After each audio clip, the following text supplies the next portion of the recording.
My name is Michael Albert, and I am the host of the podcast that's titled RevolutionZ. This is our 319th consecutive episode. Perhaps you're aware there is a new movie out titled A Complete Unknown. It addresses the first 5 years, or thereabouts, in Bob Dylan's public musical life. I have not yet seen it. I have read some interviews with cast, director, etc., and have seen some excerpts as well as heard from some friends who have seen the movie. Timothée Chalamet, who plays Dylan, has reported that he hopes that among other outcomes, the movie will introduce Dylan and his words to new generations.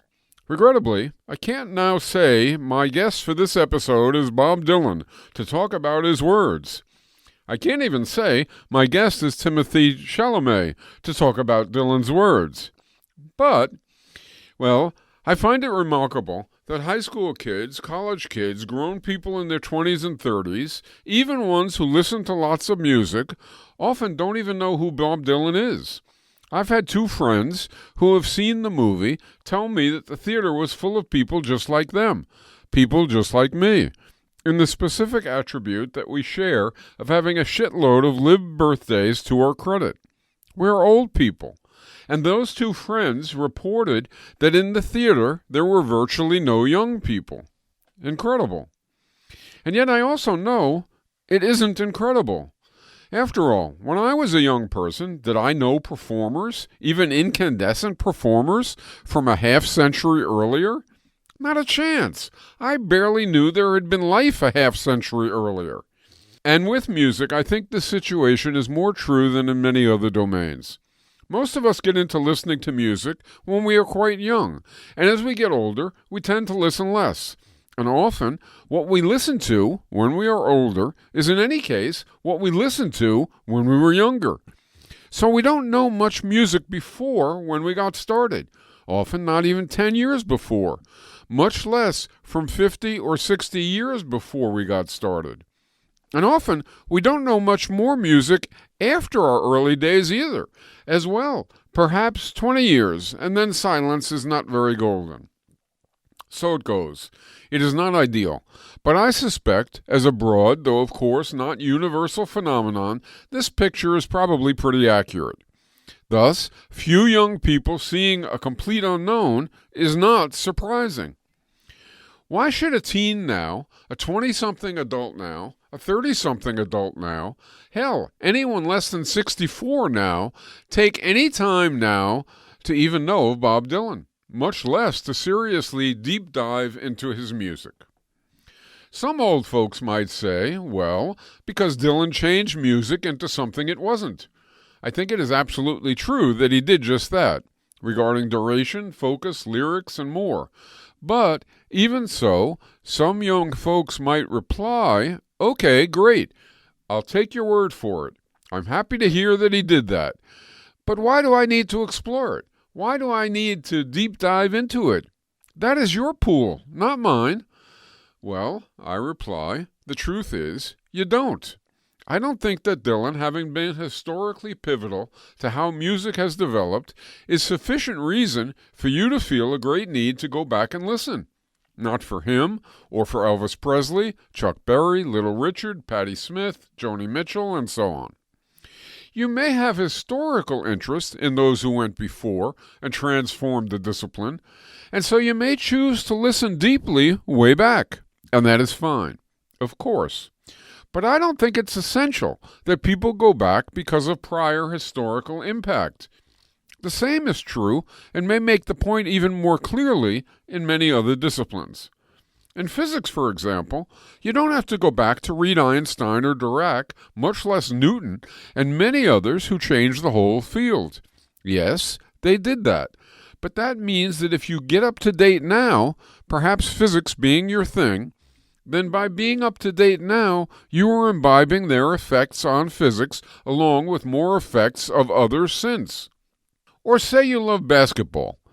Do you have to watch old videos of Dr. J, Bill Russell, Bill Walton, and Oscar Robertson to be a fan who legitimately and intelligently enjoys basketball now? The old-timers tend to say yes, but I don't think so. the predecessor's effects live on in the game. So for historical insights, for the fullest possible overview, yes, you would have to dig in. But not to enjoy next Tuesday's playoff game, which is quite all right to do. Is there some other reason to visit the past in diverse fields, including music? Yes, I think there is. For example, you may enjoy doing so. History is your drug of choice. Or, time traveling back, you might be affected by the predecessor's style and particular genius. This, of course, applies most powerfully if you are active in the discipline or the art, whatever it may be. But what if you just dabble now and then, and you mostly enjoy what's happening, what's current? That's what you like to hear. I think there is still a reason to time travel in some fields, for some people. Call the destination enjoyment, enrichment, and edification. And so there is the case, potentially accruing those things, I claim, for listening to Bob Dylan's music. But such a case requires evidence. No one had heard anything quite like Dylan before Dylan. And I would have to say, we haven't heard overly much like him since him. Big deal, you might say. Everyone is different. Yes, but some are differently different. That is the big claim, rarely true, I admit. You can decide for yourself if it is true for Dylan, but you can't do that if you don't give his work some time. So with this episode, I admit that I am trying to provoke attention to Dylan from those who haven't yet given much. For the rest of you, those who have attended to his work, maybe this will be a reminder of why you cared, or just a familiar trip with a few little twists. I should perhaps say that partly, for me at least, as a teenager hearing Dylan, what was mesmerizing and edifying, like with no other singer-songwriter, was his voice and the ebb and flow of the music under his songs. But beyond that, and those don't universally appeal, even if I can't perceive why they don't, for me, what was and is most mesmerizing, and I would wager it could be for you too, with some effort, to first get into something different, is his incredible lyrics. So what can I say? Am I just a guy with roots way back then who is forever young about this, which in this case could mean forever blind to the scale of subsequent accomplishments? Or am I correct that Dylan's lyrics, even taken alone, much less taken with the melodies and sonic and social emotions that accompanied them, stand out even today as wildly different than what is current, and is even after 60 years still more enjoyable, enriching, and edifying than most, and perhaps even all, of the rest.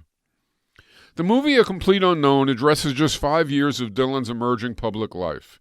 And in those years, it addresses just a few songs, with hundreds more to follow later.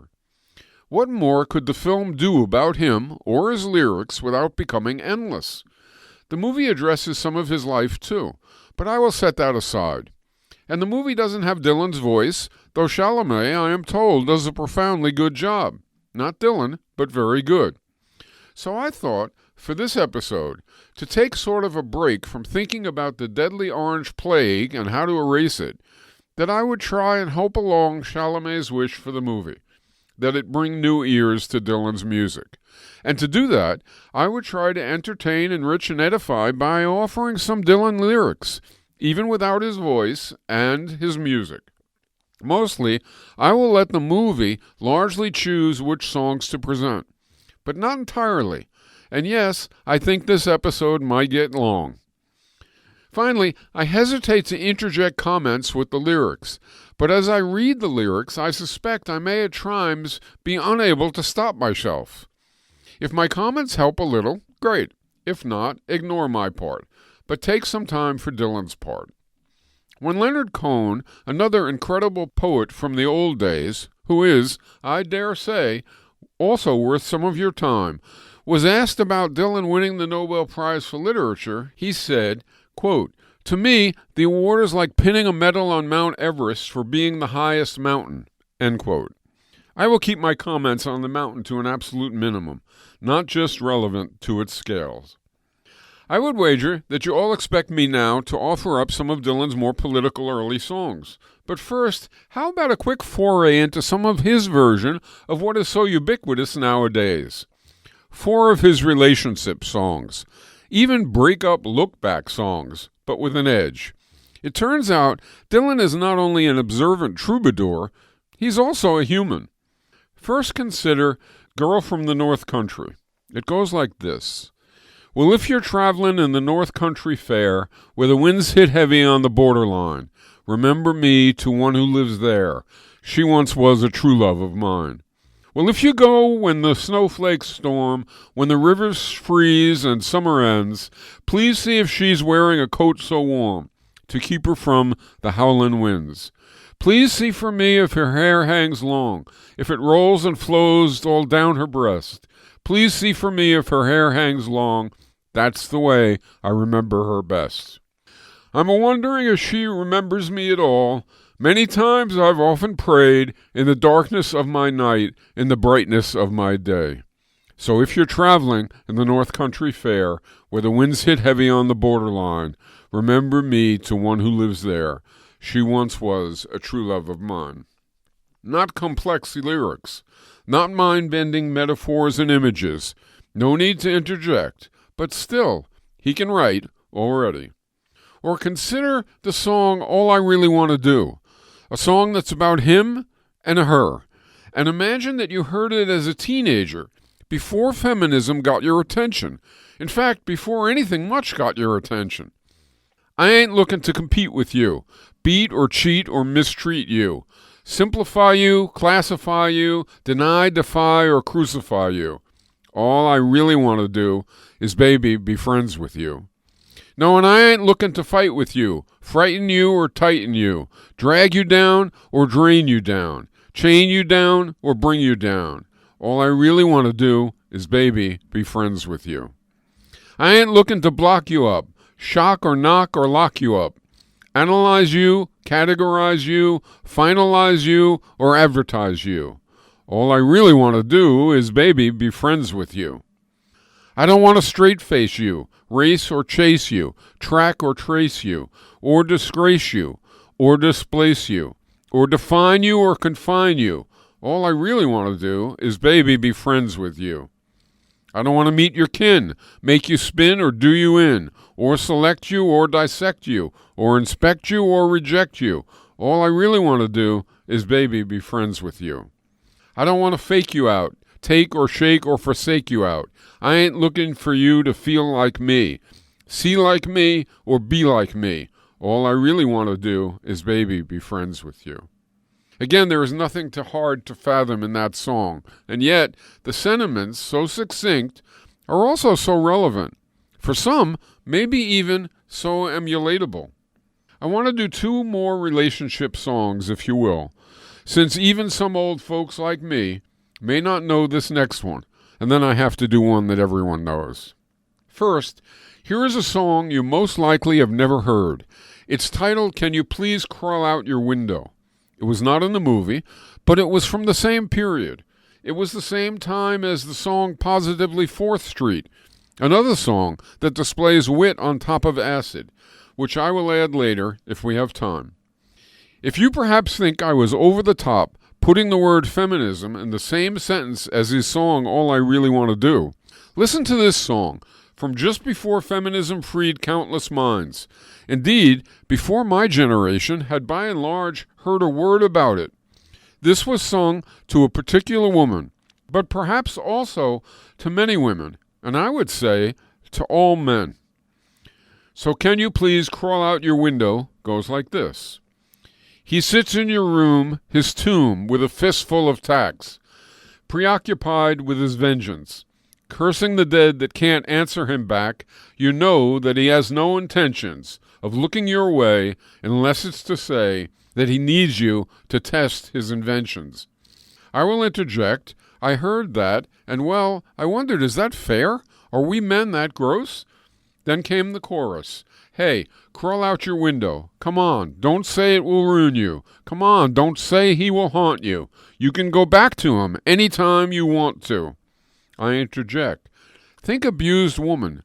Not easy to move on. The song continues. He looks so truthful. Is this how he feels? Trying to peel the moon and expose it. With his businesslike anger and his bloodhounds that kneel. If he needs a third eye, he just grows it. He just needs you to talk, or to hand him his chalk, or to pick it up after he throws it. I have to interject. Is there a more militant critique of sexism that I missed? Caustic Dylan is very caustic indeed. How long did it take me before I could even really hear what he sang in this one? Surely not as a senior in high school, but maybe it planted some seeds. I have to wonder if Dylan himself heard this one, or just conveyed it from out of the skies. And tell me, do you not think the broad assessment of male misogyny, even with all the gains against it over the years, still resonates? Is the image you get listening much different than your picture of Donald Trump and Elon Musk? The song goes on. Hey, crawl out your window. Come on, don't say it will ruin you. Come on, don't say he will haunt you. You can go back to him anytime you want to. Why does he look so righteous while your face is so changed? Are you frightened of the box that you keep him in? While his genocide fools and his friends rearrange their religion of little tin women to back up their views, but your face is so bruised. Come on out, the dark is beginning. I interject. I think perhaps it isn't surprising that this song is barely known at all. It ends. Ah, come on out your window. Come on, don't say it will ruin you. Come on, don't say he will haunt you. You can go back to him anytime you want to. Of course, the women who shortly later rebirthed feminism didn't need and probably never heard Dylan cajoling them. But I did, and I have to admit, I wonder about the women who voted for Trump. Note, if it wasn't already clear, Dylan's relationship to songs are in no way narrowly about narrow relationships, even if they ostensibly mainly aim to address just those. Is that true today, too? And now comes Dylan's most famous song, Like a Rolling Stone, which is the one that most immediately, most proximately changed the whole industry. And now his words are somewhat more complex. Images pile on images, and multiple listenings can yield new takes. This song, and the choices to go electric at the time, is really the ending up point of the movie. Dylan's move to rock from folk, but we have more to present from a bit earlier after this one. This time it is a wealthy, even a rich woman, or maybe all materially rich women, or maybe everyone who is materially rich, Dylan is singing to and about. I'm not going to repeatedly include the chorus, save for one time. Once upon a time you dressed so fine, threw the bums a dime in your prime, didn't you? People call, say beware doll, you're bound to fall. You thought they were all a-kiddin' you. You used to laugh about everybody that was hanging out. Now you don't talk so loud. Now you don't seem so proud about having to be scrounging your next meal. And now the chorus. How does it feel? How does it feel to be without a home, like a complete unknown, like a rolling stone? You've gone to the finest schools all right, Miss Lonely, but you know you only used to get juiced in it. Nobody's ever taught you how to live out on the street, and now you're going to have to get used to it. You say you never compromise with the mystery tramp, but now you realize he's not selling any alibis as you stare into the vacuum of his eyes and say, do you want to make a deal? I interject. Look up Get Used in It. Which of 3 or 4 meanings do you think Dylan meant to evoke, or all of them, about the finest schools? You never turned around to see the frowns on the jugglers and the clowns when they all did tricks for you. You never understood that it ain't no good. You shouldn't let other people get your kicks for you.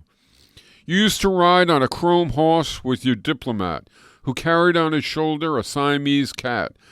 Ain't it hard when you discovered that he really wasn't where it's at after he took from you everything he could steal?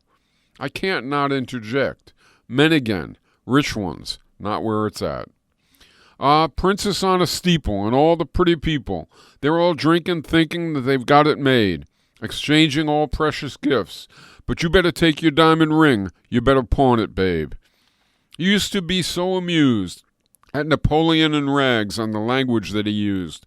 Go to him. He calls you. You can't refuse. When you ain't got nothing, you got nothing to lose. You're invisible now.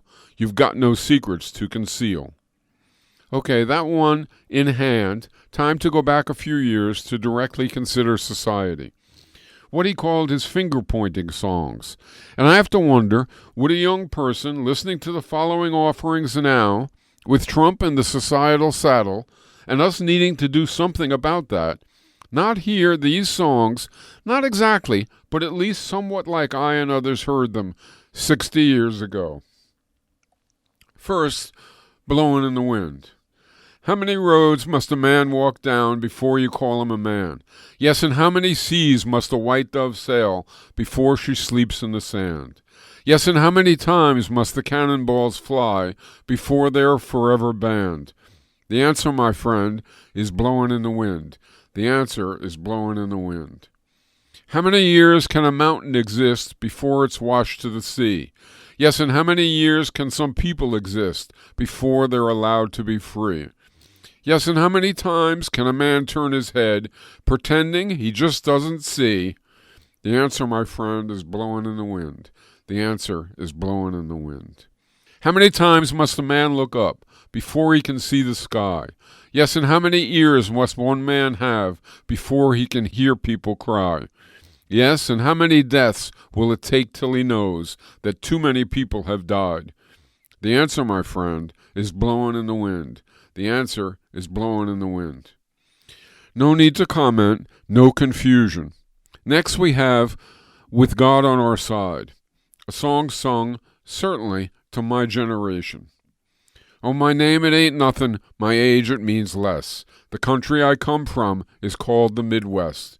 I was taught and brought up there the laws to abide, and that the land that I live in has God on its side. Oh, the history books tell it, they tell it so well. The cavalry's charged, the Indians fell. The cavalry's charged, the Indians died. Oh, the country was young, with God on its side. The Spanish-American War had its day, and the Civil War, too, was soon laid away. And the names of the heroes I was made to memorize, with guns in their hands and God on their side. The First World War, boys, it came and it went. The reason for fighting I never did get. But I learned to accept it with pride, for you don't count the dead when God's on your side. The Second World War came to an end. We forgave the Germans, and then we were friends. Though they murdered 6 million in the ovens they fried, the Germans now, too, have God on their side. I learned to hate the Russians all through my whole life. If another war comes, it's them we must fight. To hate them and fear them, to run and to hide, and accept it all bravely, with God on my side. But now we've got weapons of chemical dust. If fire them we're forced to, then fire them we must. One push of the button, and they shot the whole world wide. And you never ask questions when God's on your side. Through many a dark hour I've been thinking about this, that Jesus Christ was betrayed by a kiss.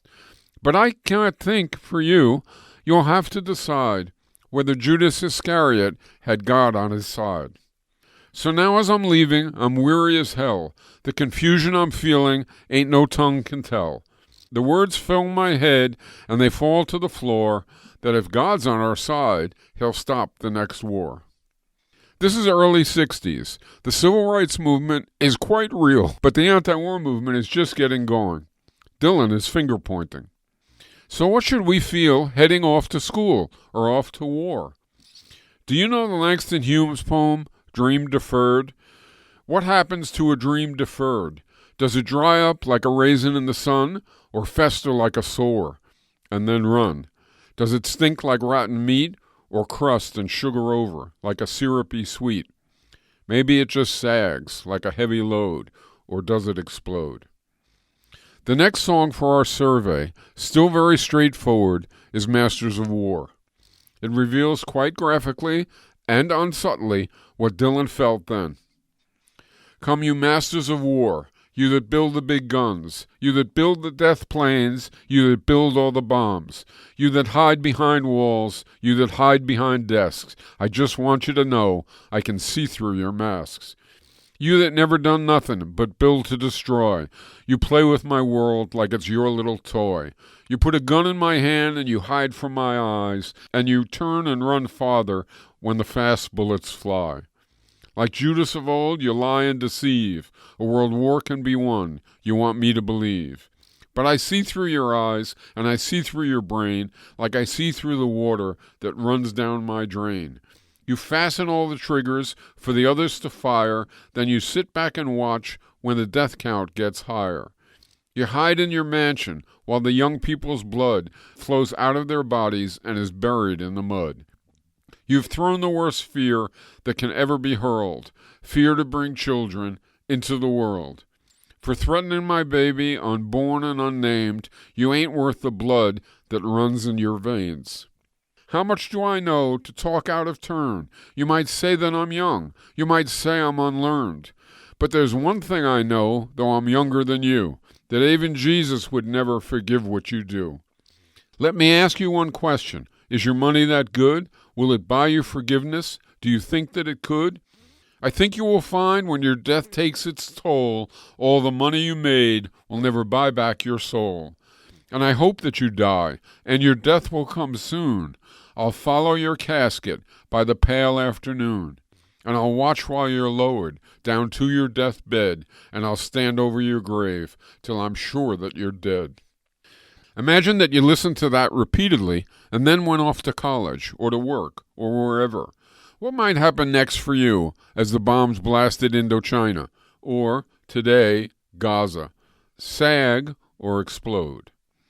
I first got into Dylan, however, as did a great many people, via a song of his, well, a part of it anyway, that was sung by a group called The Byrds, Mr. Tambourine Man. So I think maybe why not include it? It introduces Dylan writing image after image, leaving the meaning sometimes hard to perceive, much less to hold on to. Hey, Mr. Tambourine Man, play a song for me.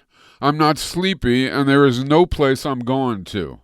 Hey, Mr. Tambourine Man, play a song for me. In the jingle-jangle morning, I'll come following you. Though I know that evening's empire has returned into sand, vanished from my hand, left me blindly here to stand, but still not sleeping. My weariness amazes me. I'm branded on my feet. I have no one to meet, and the ancient empty streets too dead for dreaming. And now the chorus, which I won't keep repeating. Hey, Mr. Tambourine Man, play a song for me. I'm not sleepy and there is no place I'm going to. Hey, Mr. Tambourine Man, play a song for me. In the jingle-jangle morning, I'll come following you. Take me on a trip upon your magic swirling ship. My senses have been stripped. My hands can't feel to grip. My toes too numb to step. Wait only for my boot heels to be wandering. I'm ready to go anywhere. I'm ready for it to fade into my own parade. Cast your dancing spell my way. I promise to go under it. Though you might hear laughing, spinning, swinging madly across the sun, it's not aimed at any one. It's just escaping on the run. And but for the sky, there are no fences facing. And if you hear vague traces of skipping reels of rhyme to your tambourine in time, it's just a ragged clown behind. I wouldn't pay it any mind. It's just a shadow you're seeing that he's chasing. And take me disappearing through the smoke rings of my mind, down the foggy ruins of time, far past the frozen leaves, the haunted, frightened trees, out to the windy beach, far from the twisted reach of crazy sorrow. Yes, to dance beneath the diamond sky, with one hand waving free, silhouetted by the sea, circled by the circus sands, with all memory and fate, driven deep beneath the waves, let me forget about today until tomorrow. Hey, Mr. Tambourine Man, play a song for me. I'm not sleepy and there is no place I'm going to. Hey, Mr. Tambourine Man, play a song for me. In the jingle-jangle morning, I'll come following you. I won't burden you with how I thought about that song after feeling its verses, except to say, best I could estimate, you can't play a song on a tambourine. And since I thought the ancient empty streets were Dylan's mind at that moment, or perhaps the mind of the part of him that whispered the words to the rest of him, And since I thought his own parade in that case referred to his funeral, but then again, perhaps not. He is, after all, still alive, and meanings abound. Now I'd like to offer two in-between songs, I guess. In between finger-pointing and going way more poetic. This is where the Nobel Prize judges likely looked, I think, to see what this guy had to offer. Note, though, that having forsaked finger-pointing, and even ridiculing finger-pointing as he did, certainly that didn't mean not taking on the world. Actually, it didn't even mean no more fingers aimed where he wanted. First, there was a hard rains are gonna fall.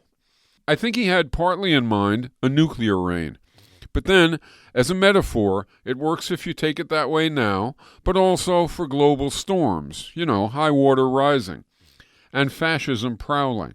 Really, for whatever you want to insert. Even though, again, this is 60 years ago that he wrote this, and yet, even with quite monumental changes since then, it could also have been written 10 minutes ago, which is both amazing and rather sad, because it wasn't. It goes like this. Oh, where have you been, my blue-eyed son? Oh, where have you been, my darling young one? I've stumbled on the side of 12 misty mountains. I've walked and I've crawled on 6 crooked highways. I've stepped in the middle of 7 sad forests. I've been out in front of a 12 dead oceans. I've been 10,000 miles in the mouth of a graveyard. And it's a hard rains are gonna fall. Oh, what did you see, my blue-eyed son? Oh, what did you see, my darling young one? I saw a newborn baby with wild wolves all around it. I saw a highway of diamonds and nobody on it. I saw a black branch with blood that crept dripping. I saw a room full of men with their hammers a-bleedin'. I saw a white ladder all covered with water. I saw 10,000 talkers whose tongues were all broken. I saw guns and sharp swords in the hands of young children. And it's a hard rains are gonna fall. And what did you hear, my blue-eyed son? And what did you hear, my darling young one? I heard the sound of a thunder, it roared out a warning. Heard the roar of a wave that could drown the whole world. Heard 100 drummers whose hands were ablazing. Heard 10,000 whispering and nobody listening. Heard one person starve, I heard many people laughing. Heard the song of a poet who died in the gutter. Heard the sound of a clown who cried in the alley. And it's a hard rain that's gonna fall. Oh, who did you meet, my blue-eyed son? Who did you meet, my darling young one? I met a young child beside a dead pony. I met a white man who walked a black dog. I met a young woman whose body was burning. I met a young girl. She gave me a rainbow. I met one man who was wounded in love. I met another man who was wounded with hatred. And it's a hard rains are gonna fall. Oh, what do you do now, my blue-eyed son? Oh, what do you do now, my darling young one? I'm going back out 'fore the rain starts falling. I'll walk to the depths of the deepest black forest, where the people are many and their hands are all empty, where the pellets of poison are flooding their waters, where the homes in the valley meets the damp, dirty prison, where the executioner's face is always well hidden, where hunger is ugly, where souls are forgotten, where black is the color, where none is the number. And I'll tell it and think it and speak it and breathe it and reflect it from the mountains so all souls can see it. Then I'll stand on the ocean until I start sinking, but I'll know my song well before I start singing. And it's a hard rains are gonna fall. Not bad advice about knowing our song well and reaching out widely with it. Next is one I find my mind putting into my typing fingers lines from over and over, right up to now. Images piled on images. The song is It's All Right, Ma, I'm Only Bleeding, and it goes like this. Darkness at the break of noon shadows even the silver spoon. The handmade blade, the child's balloon, eclipses both the sun and moon. To understand you know too soon. There is no sense in trying. Pointed thrusts they bluff with scorn, suicide remarks are torn. From the fool's gold mouthpiece the hollow horn plays wasted words, proves to warn that he not busy being born is busy dying. Temptation's page flies out the door. You follow, find yourself at war. Watch waterfalls of pity roar. You feel the moan, but unlike before, you discover that you just be one more person crying. So don't fear if you hear a foreign sound to your ear. It's all right, Ma, I'm only sighing.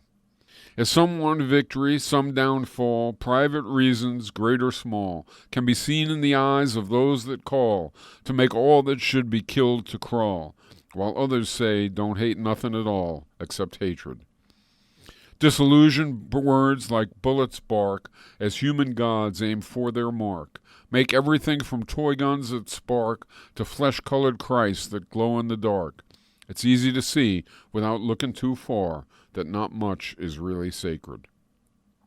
While preachers preach of evil fates, teachers teach that knowledge waits, can lead to $100 plates, and goodness hides behind its gates, but even the President of the United States sometimes must have to stand naked.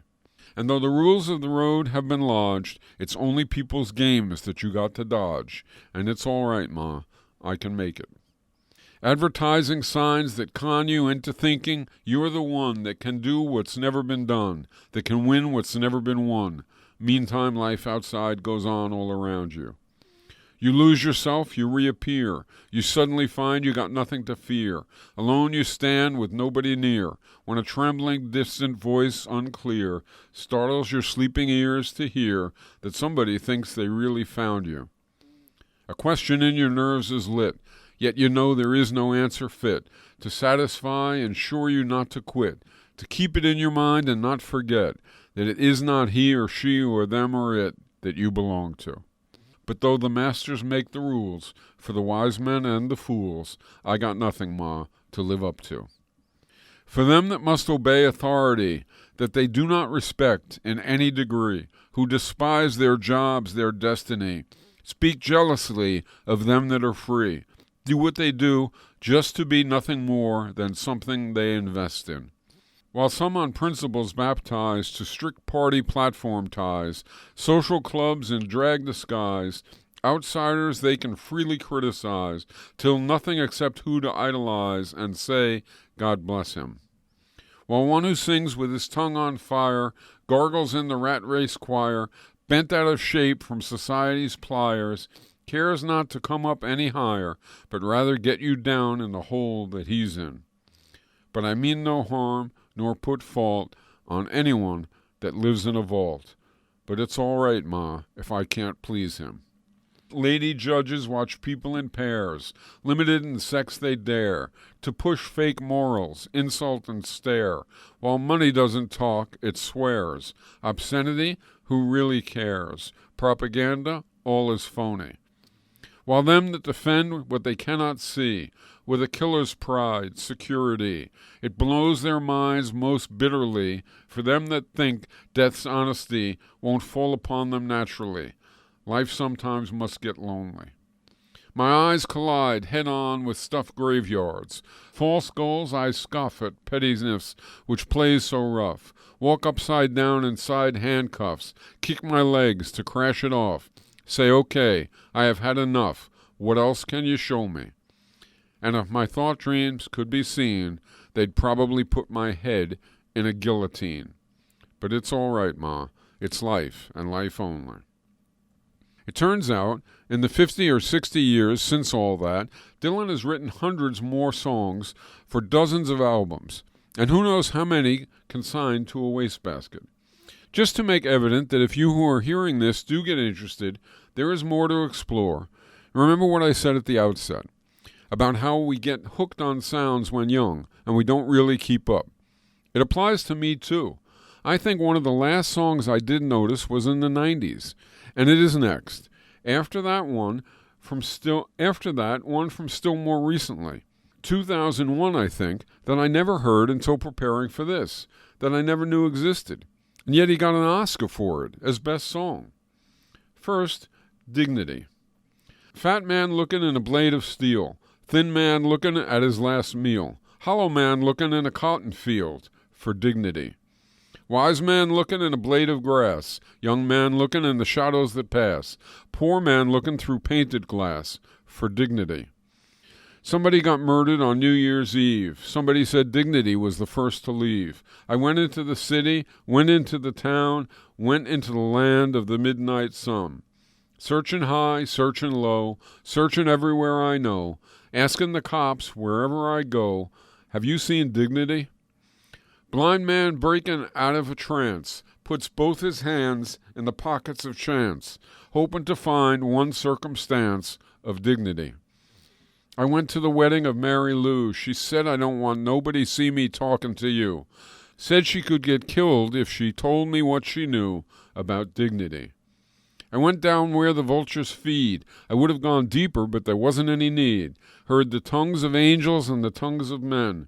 Wasn't any difference to me. Chilly wind, sharp as a razor blade. House on fire, debts unpaid. Gonna stand in the window, gonna ask the maid, have you seen dignity? Drinking man listens to the voice he hears in a crowded room full of covered-up mirrors. Looking into the lost-forgotten years for dignity. Met Prince Philip at the home of the blues. Said he'd give me information if his name wasn't used. He wanted money up front. Said he was abused by dignity. Footprints running across the silver sand. Steps going down into tattoo land. I met the sons of darkness and the sons of light in the border towns of despair. Got no place to fade. Got no coat. I'm on the rolling river in a jerking boat. Trying to read a note somebody wrote about dignity. Sick man looking for the doctor's cure, looking at his hands for the lines that were, and into every masterpiece of literature for dignity. Englishman stranded in the black heart wind, combing his hair back, his future looks thin, bites the bullet and he looks within for dignity. Someone showed me a picture and I just laughed. Dignity never been photographed. I went into the end, went into the black, into the valley of dry bone dreams. So many roads, so much at stake, so many dead ends. I'm at the edge of the lake. Sometimes I wonder what it's going to take to find dignity. And for the last song in this episode, I have to stop somewhere. At first I thought I would jump forward to 2000 to a song I already mentioned that Dylan wrote for the movie Wonder Boys. I guess he was about 60. I had never heard it despite that it got the Oscar. It is called Things Have Changed.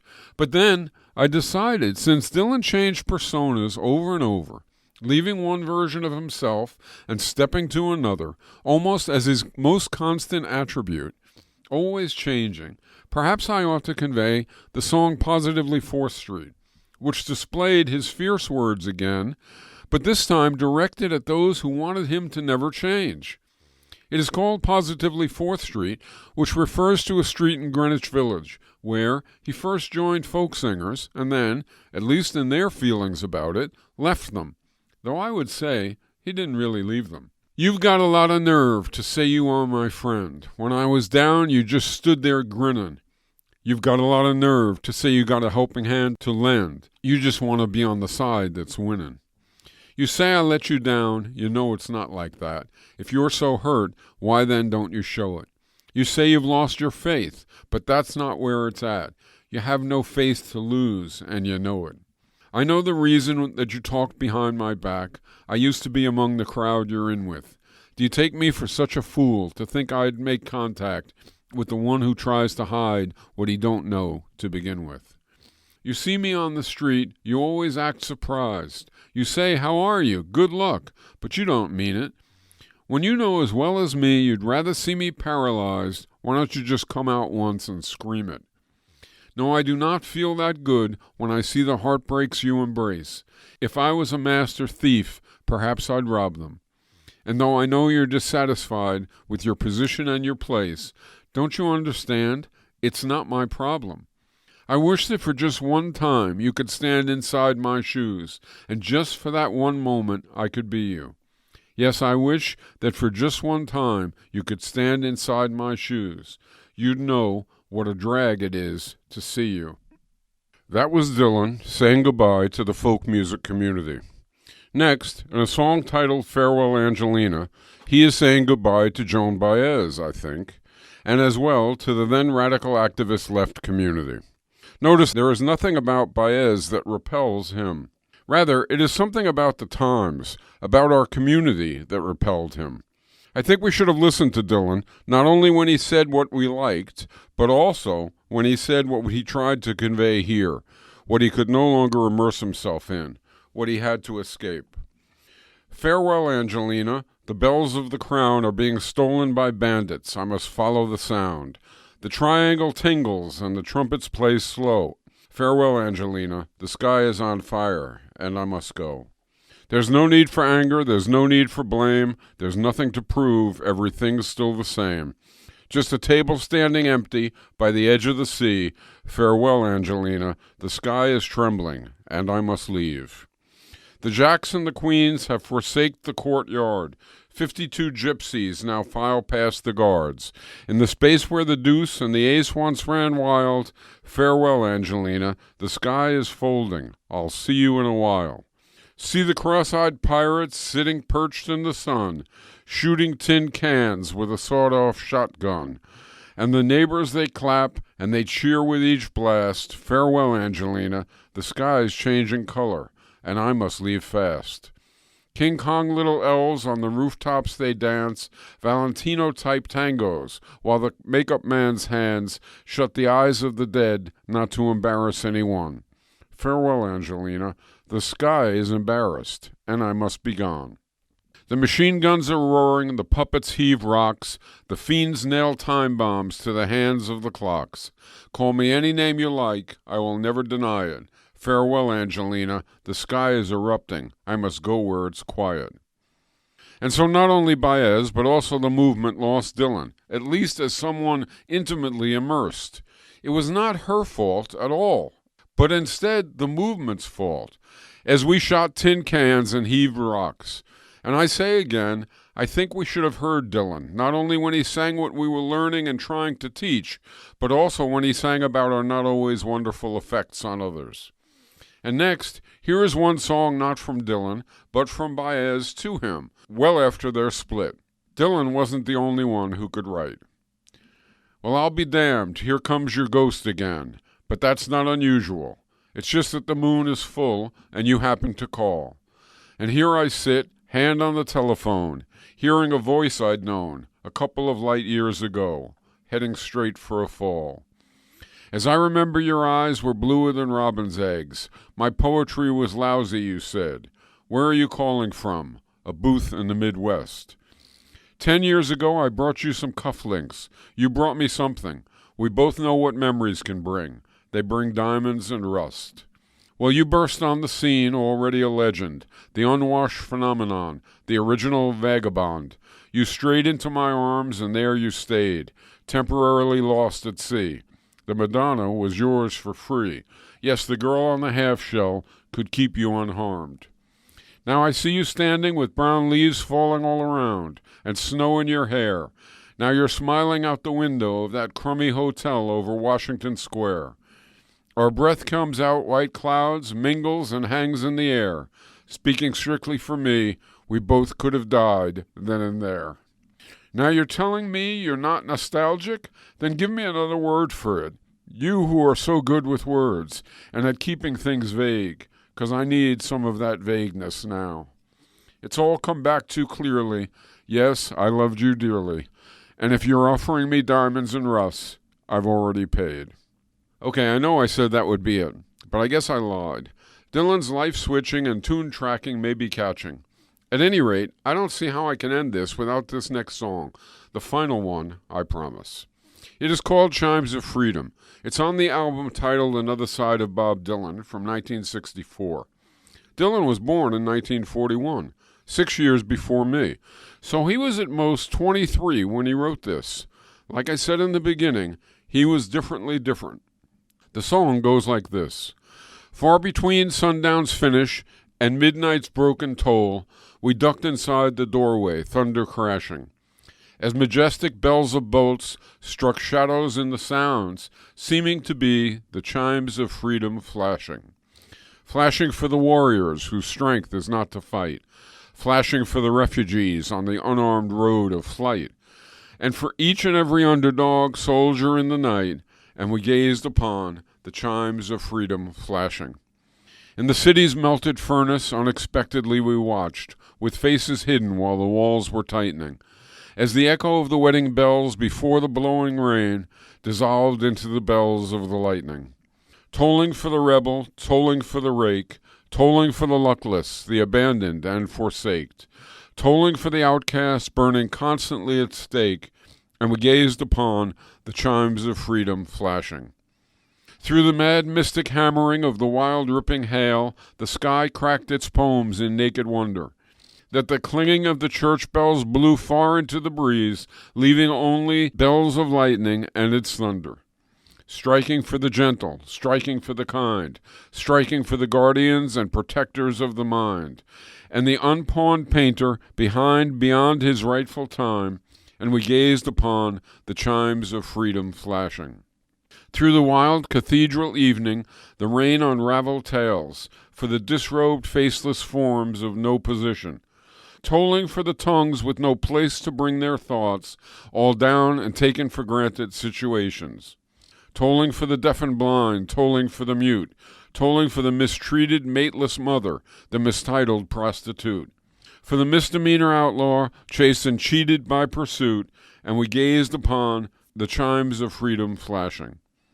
Even though a cloud's white curtain in a far-off corner flashed, and the hypnotic splattered mist was slowly lifting, electric lights still struck like arrows, fired but for the ones condemned to drift or else be kept from drifting. Toiling for the searching ones on their speechless seeking trail, for the lonesome-hearted lovers with too personal a tale, and for each unharmful gentle soul misplaced inside a jail, and we gazed upon the chimes of freedom flashing. Starry-eyed and laughing as I recall when we were caught, trapped by no track of hours, for they hang suspended. As we listened one last time, and we watched with one last look, spellbound and swallowed till the tolling ended. Tolling for the aching ones whose wounds cannot be nursed, for the countless confused, accused, misused, strung out ones and worse, and for every hung-up person in the whole wide universe, and we gazed upon the chimes of freedom flashing. Whoops, I gotta change my mind again. When the pundits and critics called Dylan the voice of my generation, I think the song that they had in mind wasn't any of those I have cribbed above. It was instead the times they are changing. So surely I have to offer that one too. Come gather round people wherever you roam, and admit that the waters around you have grown, and accept it that soon you'll be drenched to the bone, if your time to you is worth saving.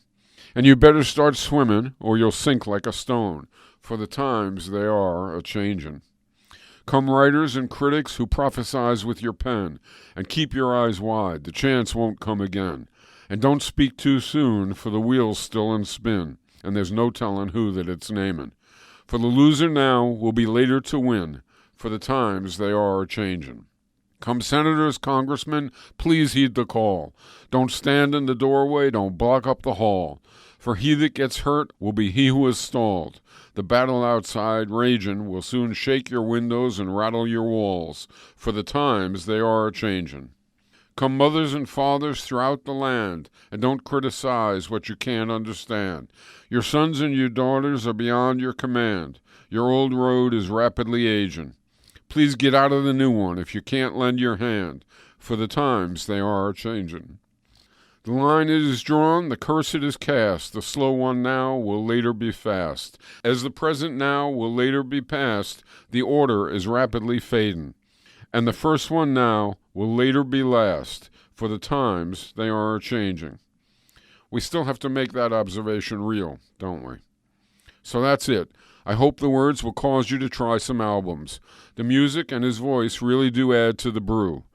Bringing It All Back Home, Highway 61 Revisited, and Blonde on Blonde were 3 albums done back-to-back and are as good as any 3 consecutive artistic achievements, at least in my mind, as ever can be found. And at any rate, are as good a place as any to start navigating Dylan, Unless, of course, you start earlier or later. So by all means, lend him your ear to help fulfill Chalamet's hope for the movie's effect. But do it, please, only as an adjunct to, and maybe to help fuel, giving Trump migraines and much worse. And that said, this is Michael Albert, signing off until next time for Revolution Z.